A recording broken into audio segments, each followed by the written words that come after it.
কক্সবাজার সমুদ্র সৈকতের সুগন্ধা পয়েন্ট। ঈদের টানা ছুটিতে পর্যটকদের পদচারণায় কানায় কানায় পূর্ণ সাগর তীরের এই পয়েন্টটি।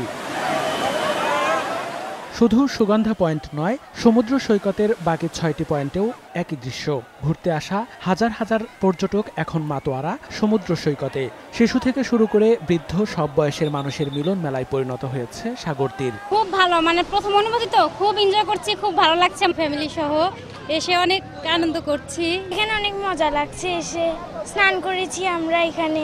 তবে এখন আবহাওয়া অনুকূলে না থাকায় সাগর উত্তাল রয়েছে। তাই ঈদের ছুটিতে আসা বিপুল সংখ্যক ভ্রমণ পিপাসু সৈকতে গোসল করতে গিয়ে যাতে দুর্ঘটনায় না পড়ে সেজন্য সার্বক্ষণিক দায়িত্ব পালন করা হচ্ছে বলে দাবি এই লাইফগার্ড কর্মীর। সিসেফ লাইফগার্ড আমরা প্রতিটা পয়েন্টে 6 জন করে লাইফগার্ড আমরা নিয়োগ দিচ্ছি, এখানে আছে।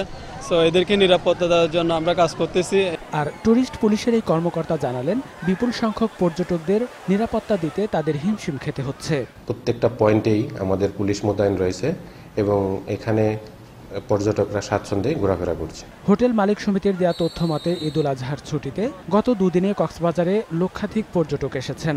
সব মিলিয়ে আগামী শনিবার পর্যন্ত প্রায় ৫ লাখ পর্যটকের সমাগম হবে বলে ধারণা করছেন পর্যটক সংশ্লিষ্টরা।